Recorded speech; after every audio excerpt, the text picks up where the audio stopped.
पहिल्यांदा हळदी कुंकू करतो म्हणून नाही, तर आपण ज्या ज्या वेळेला हळदी कुंकू संक्रांतीचं हे करणार पौष महिन्यात त्या त्या वेळेला बस आणि कोणी आलं की हळदी कुंकू देतो, ओटी भरतो. नमस्कार, आजचा व्हिडिओ मी आपल्या खास मैत्रिणींसाठी बनवला आहे. तर पौष महिना चालू झालेला आहे आणि पौष महिन्यात हळदी कुंकू करतात. भोगी होते, संक्रांत होते, किंक्रांत होते आणि मग संक्रांतीपासून सुवासिनी हळदी कुंकू करायला सुरुवात करतात. ते रथसप्तमीपर्यंत करता येतं आपल्याला हळदी. नमस्कार, मी पद्मजा, राजाराणी सुवळे या आपल्या यूट्यूब चॅनलवर मी आपल्या सर्वांचं मनापासून स्वागत करते.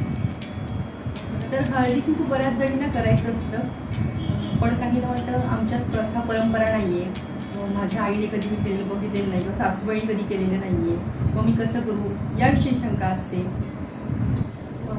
किंवा आणि काही मला असं ज्या महत्त्वपूर्ण गोष्टी माहिती आहेत त्याही मी या व्हिडिओमध्ये सांगणार आहे.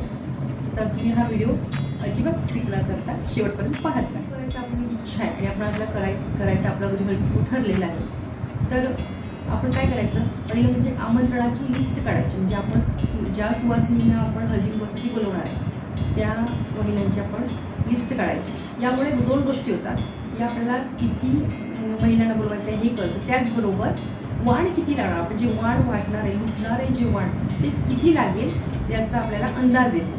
त्यामुळे लिस्ट काढायची. म्हणजे मग आपण 50 बोलू किंवा 20 बोलू, 100 बोलू, किती बोलू, त्यामुळे या एकदा लिस्ट काढली की आपल्याला अंदाज येतो वाण आणायचा.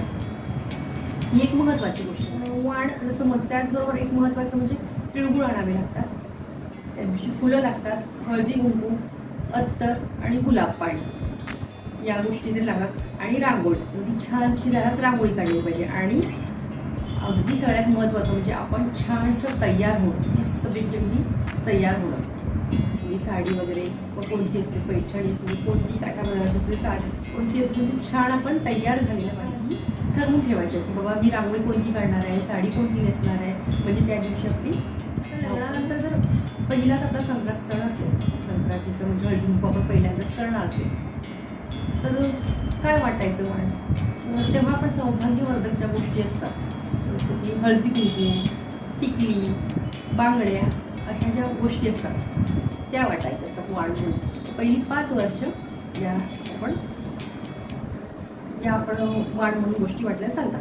मग त्यानंतर मात्र 5 वर्षानंतर मग कोण स्टीलचं वाटतं, काचेचे बाऊल म्हणजे काचेच्या वस्तू किंवा प्लॅस्टिक, धान्य असं आपण मग त्यानंतर काही उपयोगी असेल, आपल्याला समाधान वाटेल असं आपण कोणत्याही गोष्टी असेल आपल्याकडे. तर आदल्या दिवशी आपण त्या दिवशी काय करायचं, आमंत्रणं आदल्या दिवशीच द्यायची. मग ती फोनवरून द्या किंवा तोंडी द्या, म्हणजे प्रत्यक्ष जाऊन द्या, पण ते आदल्या दिवशी देऊन घ्यायचे. आणि वाणही आपण आधी आठवड्याभर आणायचं, 4 दिवस आणा आधी किंवा 2 दिवस आधी आणा किंवा आदल्या दिवशी आणा. पण ते त्याच दिवशी नंतर आधी आणलं तर आपली धावपळ होत नाही, गडबड उडत नाही. त्याचं तिळगुळही आधी आणून ठेवायचे. मात्र फळं वाटणार असेल तर फळंही वाटतात. फळं जर वाटणार असेल तर ते मात्र आदल्याच दिवशी आणा, म्हणजे ती फळं व्यवस्थित राहतात. किंवा फुलं आपण आदल्या दिवशी आणली आणि फ्रीजमध्ये ठेवली चालतात, पण आपल्याला जर शक्य असेल तर त्याच दिवशी सकाळी फुलं आणावी. ते काही जण गजरे पण देतात. म्हणजे जसं आपल्याला शक्य होईल आदल्या दिवशी म्हणा किंवा त्याच दिवशी ज्या दिवशी आपण हळदी कुंकू करणार त्या दिवशी आणलं तरी चालतं. पण जास्त करून आपण ह्या सगळ्याचं नियोजन जर व्यवस्थित केलं तर कुठलाही कार्यक्रम छान पार पडतो. म्हणून आधी नियोजनाच्या आदल्या दिवशीच करा असं म्हणायचं उद्देश असा की कारण त्या दिवशी आपल्याला घरातलंही सगळं आवरायचं असतं, सकाळची जी काही कामं असतात ती. आणि त्यानंतर आपल्याला सुवासिनींचं छान स्वागत करायचं असतं, छान आपल्याला हळदी कुंकूचा हा कार्यक्रम पार पाडायचा असतो. त्यामुळे जास्तीत जास्त जितकं शक्य होईल आणि जितकं चालत असेल तितकं काम आपण आधीच करून ठेवावं.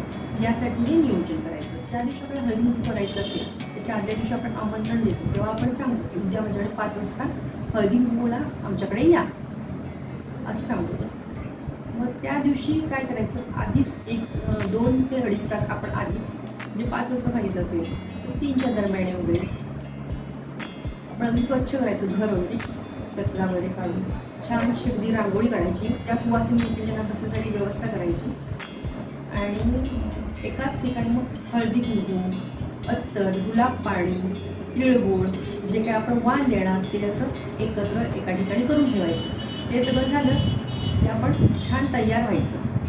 आपण छान तयार झालो आणि एक महत्त्वाची गोष्ट करायची ती म्हणजे, आणि हे आपण पहिल्यांदा हळदी कुंकू करतो म्हणून नाही, तर आपण ज्या ज्या वेळेला हळदी कुंकू संक्रांतीचं हे करणार पौष महिन्यात त्या वेळेला हे करायचं. आपण संक्रांती दिवशी 5 हे पुजलेलंच असतात. काही ठिकाणी 1 पुजतात, काही ठिकाणी 2 ते वाण पुजतो आपण, लोटकी म्हणा गुरकुली म्हणतात काही ठिकाणी, तर त्यात आपण वाण म्हणून पुजतो. तर आपण हे जे वाण आणलेलं असतं, म्हणजे तुम्ही स्टीलचं आणलेलं असतं, काचेचं आणलेलं असतं, किंवा नवीन लग्न झालेले कुंकूची कुंकू हळदी कुंकूचे करंडे असतील तर ते असतील, तर ते आपण देवाजवळ काय करायचं, आपल्या देवाजवळ दिवा लावायचा, अगरबत्ती लावायची, तिळगुळ ठेवायची आणि त्यातले 5 वाण देवासमोर ठेवायचे, नमस्कार करायचा. आणि तिथून पुढे पुन्हा हे करायचं म्हणजे गोष्ट की तुळशीजवळ आपण तुळशीला हळदी कुंकू व्हायचं, तिथे वाण ठेवायचं, तिळगुळ ठेवायचे आणि नमस्कार करायचा.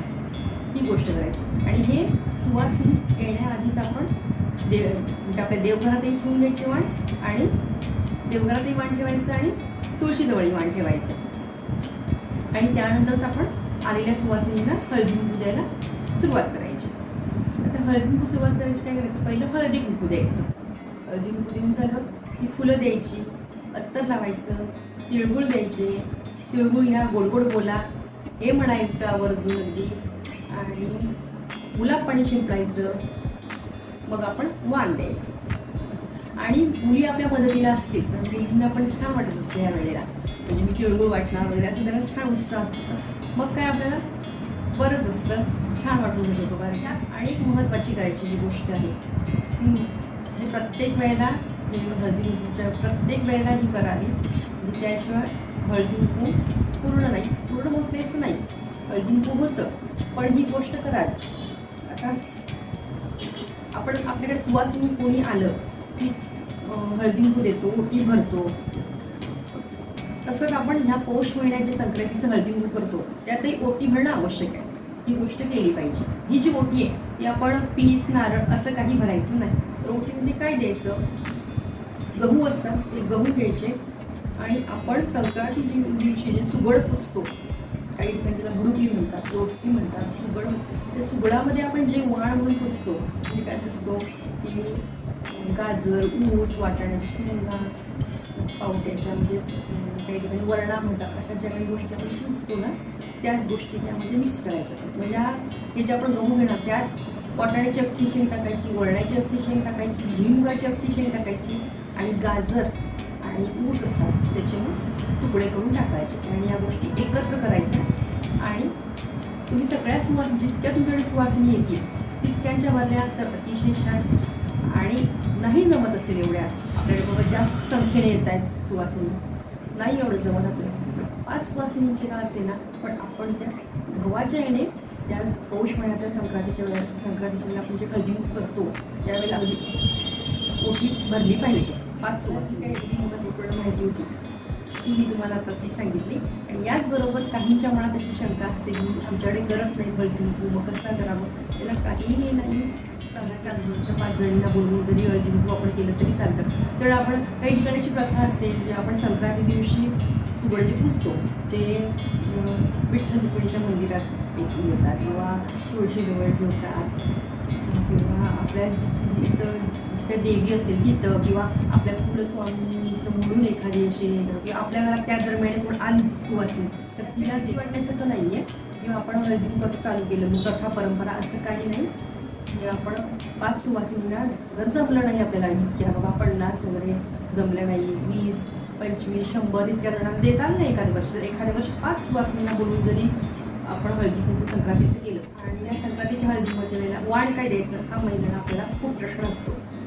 तर ते वाण काय द्यावं याविषयी आणि हळदी कुंकूच्या वेळेला आपण जी रांगोळी काढतो त्याविषयी आपल्या चॅनलवर माझे व्हिडिओ अपलोड केलेले आहेत, ते तुम्ही अवश्य पहा. म्हणजे तुम्हाला वाण काय द्यायचा हा प्रश्नही राहणार नाही, आणि रांगोळी काय काढायची हाही प्रश्न पडणार नाही. मला ते व्हिडिओ उपयोगी आहेत. आजचा व्हिडिओ आवडल्यास नक्की लाईक, शेअर आणि चॅनलवर नवीन असल्यास चॅनलला सबस्क्राईब करा. व्हिडिओ पाहिल्याबद्दल धन्यवाद. पुन्हा भेटू अशाच एका नवीन व्हिडिओसोबत. तोपर्यंत नमस्कार.